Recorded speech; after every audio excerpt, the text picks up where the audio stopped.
கண்டன ஆர்ப்பாட்டத்தினுடைய தலைவர் திருச்சி மாநகர் மாவட்ட தலைவர் ரெக்ஸ் அவர்களே, திருச்சி மாநகர் மாவட்ட நிர்வாகிகளே மற்றும் காங்கிரசின் தேசிய நெஞ்சங்களே, உங்கள் அனைவருக்கும் இந்த நேரத்திலே என்னுடைய வணக்கத்தை தெரிவித்துக் கொள்கிறேன்.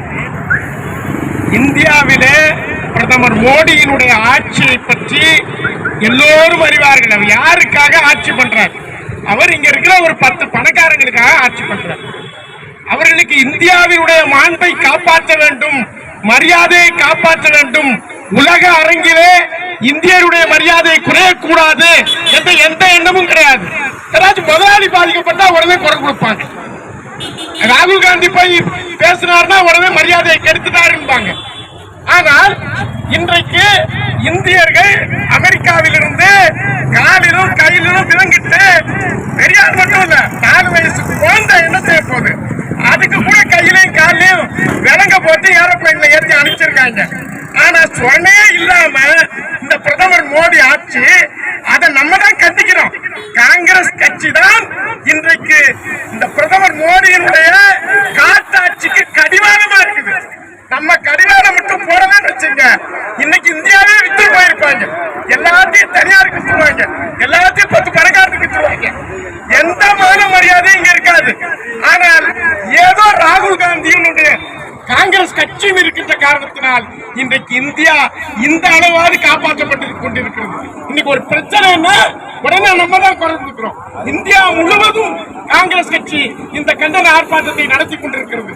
ஏன்னா இந்தியாவுடைய மானம் காப்பாற்றப்பட வேண்டும். அந்த அக்கறை யாருக்கு இருக்கணும்? மத்தியிலே ஆட்சி செய்யக்கூடிய மோடி அரசுக்கு இருக்கணும், மோடிக்கு இருக்கணும். அவர் இன்றைக்கு மாநிலங்களவையில் என்ன பேசுகிறார்? காங்கிரஸ் கேட்க அருகதை இல்லையா? காங்கிரஸ் இதை கேட்குது, இந்திய மக்கள் கேட்கிறாங்க. பட்டி தொட்டிலாம் தீக்கிரம் பேசுறான். என்ன இவ்வளவு அநியாயம் நடக்குது, இந்த ஆட்சி கேட்கலையா அப்படின்னு கேட்கிறான். இதுல காங்கிரஸ் கட்சி ராகுல் காந்தி கேட்கிறாரு, இதுக்கு சப்பக்கட்டு கட்டுறாங்க. அது அவர்கள் அப்படிதான், அவர்கள் எப்பொழுதுமே பின்பற்றக்கூடிய நடைமுறையைத்தான் பின்பற்றி இருக்கிறார்கள். மூடு சொன்ன வேண்டாமா கொஞ்சமாச்சும்? நம்ம மாலை கூட மானக்கேடு பண்ணி அங்க இருந்து அனுப்பிச்சிருக்காங்களே, ஒரு கண்டனம் சொல்றது கூட இந்த 56 இன்ச்சு மார்புள்ள மோடிக்கு வக்கில்ல, தைரியம் இல்ல, திராணி இல்ல. ஏன்னா இவர்கள் எதிர்பார்க்கிறதுல பின்னாடி அடுத்து இவர் இங்க இருந்து அமெரிக்காவுக்கு போறாரு. எதை எதிர்பார்த்து போகிறார், யாருக்காக போகிறார், அது பாதிப்படைஞ்சிடக் கூடாது. அதே நேரத்தில் இங்க இருக்கக்கூடிய அதானிக்கு எந்தவித பாதிப்பும் ஏற்பட்டுவிடக் கூடாது என்பதைத்தான் மையப்புள்ளியாக வைத்து இவர்கள் செயல்பட்டுக் கொண்டிருக்கிறார்கள். ஆனா மக்கள் பார்த்துக் கொண்டிருக்கிறார்கள்.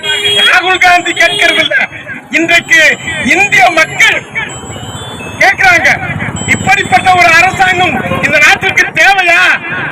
கேட்கிறவங்க கூட, அங்க பாராளுமன்றத்தில் கேட்கிறவங்க கூட சப்பக்கட்டு கட்டி அவர்கள் மேல படிய சுமத்தி, காங்கிரஸ் இருந்த காலத்துல அப்படி நடந்துச்சு இப்படி நடந்துச்சுன்னு பங்களாதேஷை மீட்டு பங்களாதேஷை அமைச்சு கொடுத்தது காங்கிரஸ் ஆட்சி. இந்திரா காந்தி பூந்தாட்டிச்சு பங்களாதேஷ் ஒரு நாட்டை உருவாக்குறாங்க. அப்படிப்பட்ட காங்கிரஸ் கட்சி, வீரத்திற்கு சாட்சியாக இருந்த காங்கிரஸ் கட்சி, வீரத்திற்கு சாட்சியாக இருந்த காங்கிரஸ் தலைவர்கள், அவர்களை குறை சொல்லிட்டு நான் செஞ்ச வேலைக்கு தன்னால கண்டிக்க முடியாததுக்கு காங்கிரஸ் கட்சியை பணி சொல்லி தப்பிக்க பார்க்கிறார்கள். ஆனால் இது நடக்காது. நிச்சயமாக இந்திய மக்கள் இந்த மோடி ஆட்சிக்கு பாடம் புகட்டுவார்கள் என்று சொல்லி இந்த கண்டன ஆர்ப்பாட்டத்திலே பேச வாய்ப்பளித்த எனக்கு நன்றியை தெரிவித்துக் கொள்கிறேன். நன்றி, வணக்கம்.